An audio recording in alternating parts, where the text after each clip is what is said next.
दूसरे विषय में सुकरात का शैक्षिक चिंतन है, उस पर चर्चा करेंगे। सुकरात का दार्शनिक चिंतन।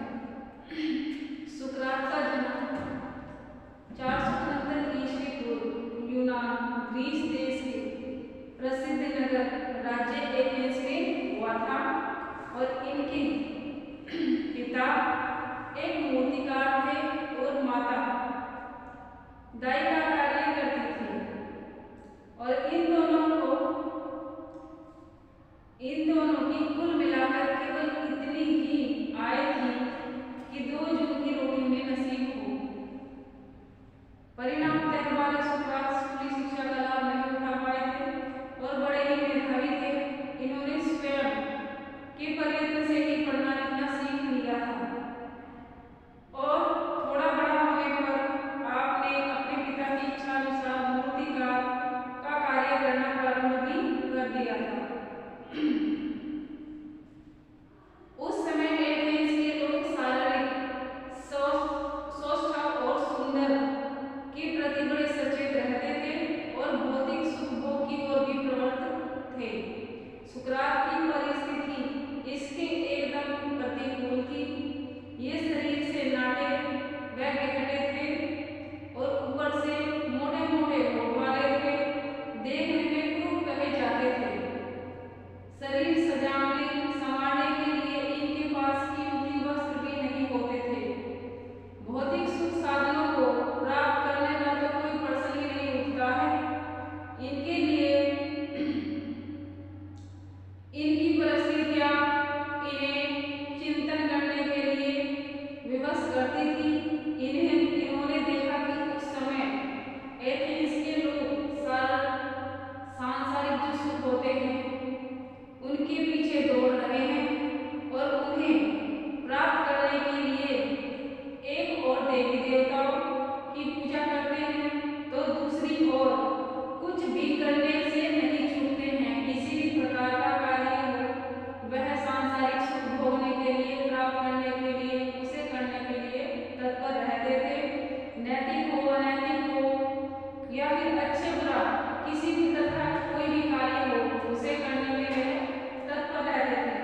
बस लक्ष्य की प्राप्ति होनी चाहिए।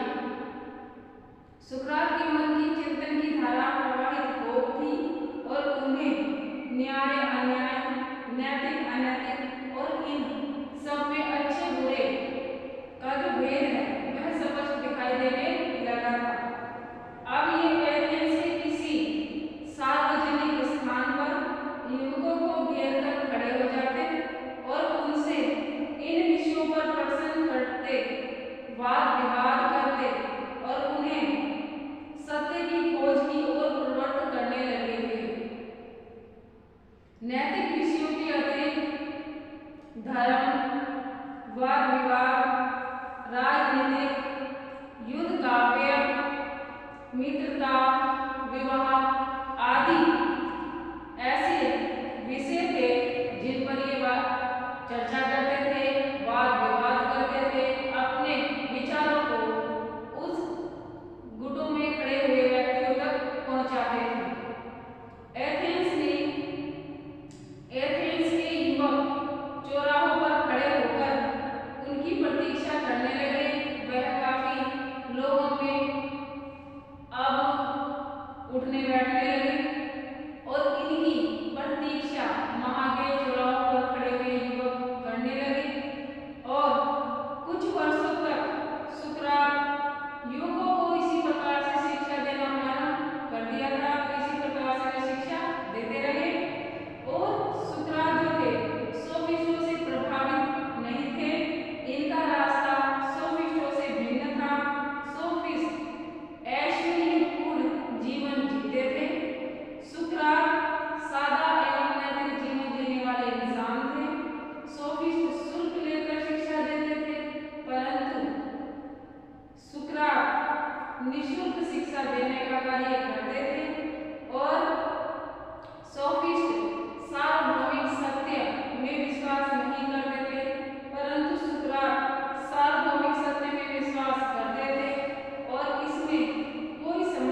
सुकरात का विचार, केंद्र संपूर्ण ब्रह्मांड न होकर मनुष्य मात्र ही था, पर मनुष्य के विषय में चिंतन करते समय इन्हें संदर्भ वर्ष इस ब्रह्मांड के विषय में भी चिंतन करना पड़ा।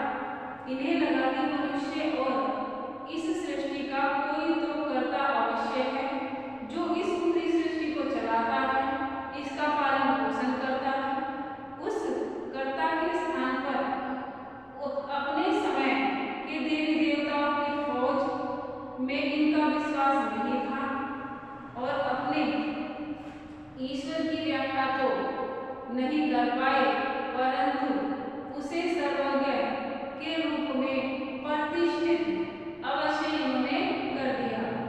ये मनुष्य को आत्माधारी और ईश्वर की सर्वश्रेष्ठ कृति मानते थे, परंतु साथ ही यह भी जानते थे कि जब तक मनुष्य उचित अनुचित में भेद नहीं करता, नैतिक अनैतिक में भेद नहीं करता और उचित नैतिक मार्ग पर नहीं चलता, तब तक वह श्रेष्ठ मनुष्य नहीं बन सकता है। इसके लिए आत्मज्ञान की आवश्यकता होती है। शुक्रात उस देववाणी से प्रभावित थे जिसे डेल्फी के मंदिर में लिखा गया था।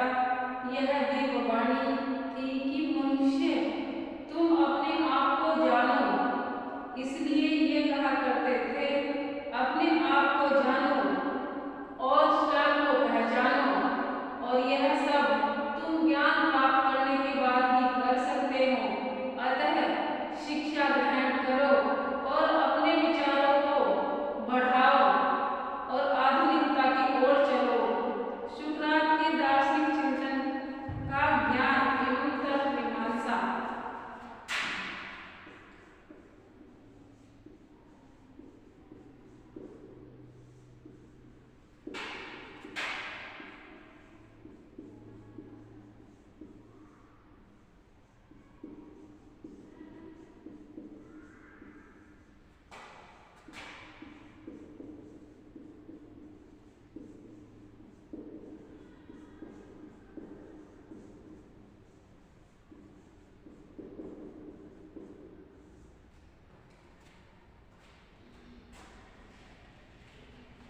सुकरात की दृष्टि से ज्ञान जाति विषयक, सामान्य एवं संप्रात्यात्मक होता है और सर्वव्यापी एवं सर्वमान्य होता है। अब प्रश्न उठता है कि संप्रत्यय किसे कहते हैं? संप्रत्यय से तात्पर्य किसी एक ऐसी ही जाति के अंतर्गत अनेक वस्तु अथवा जीव विशेषों में निहित बुद्धि द्वारा आकर्षित सामान्य सार गुणों से होता है। सार गुण वह है जिनके बिना कोई वस्तु अथवा जीव विशेष अपनी जाति के अंतर्गत नहीं माना जा सकता। उदाहरण के लिए, अगर मनुष्य का काला गोरा होना उसका विशिष्ट गुण है, परंतु उसका बुद्धि प्रधान होना सामान्य गुण है, सार गुण है, तो यह एक सार गुण होता है। अब प्रश्न उठता है कि वास्तविक ज्ञान क्या है? सुकरात की दृष्टि से वास्तविक ज्ञान वह है जो मनुष्य को अच्छे बुरे में भेद करने में सहायता करता है। वही एक सच्चा ज्ञान होता है। ये कहा करते थे कि ज्ञान सद्गुण है और ज्ञान सार्वभौमिक सत्य है, और सार्वभौमिक ज्ञान सत्य की दृष्टि से सत्य इस ज्ञान के होने पर मनुष्य में कोई दुर्गुण नहीं रहता है। वह सदैव सच्चे और अच्छे कार्य ही करता है। अच्छे बुरे के विषय में इनका निर्णय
ये इन शाश्वत नैतिक नियमों एवं मूल्यों के वास्तविक स्वरूप को समझने एवं इनका पालन करने और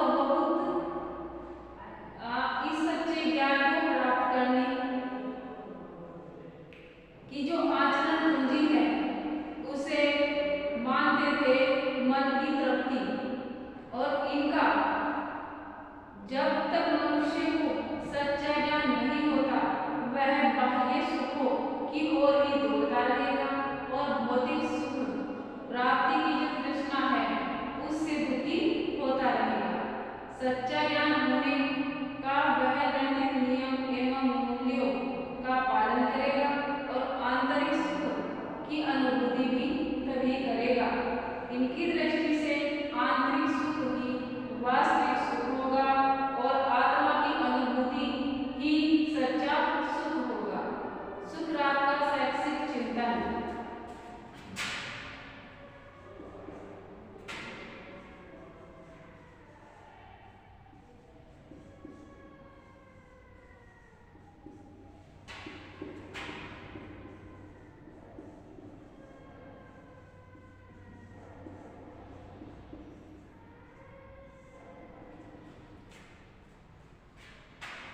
सुकरात का शैक्षिक चिंतन।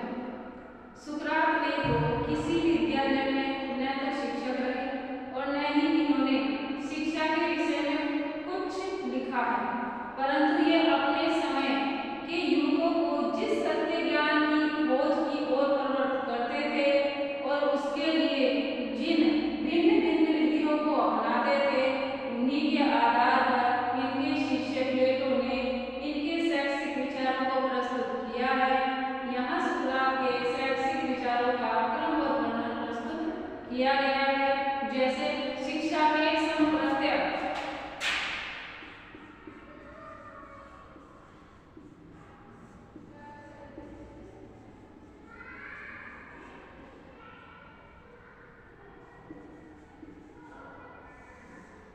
शिक्षा के संप्रत्यय।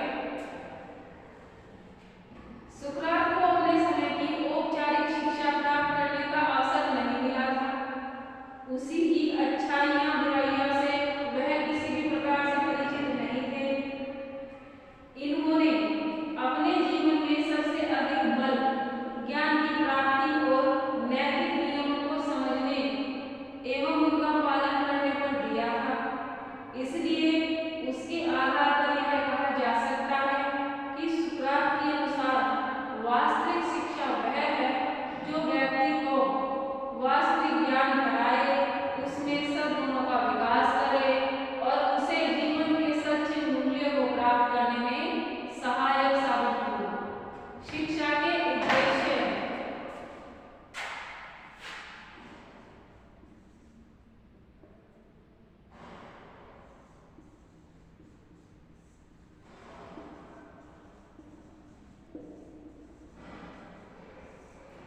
शिक्षा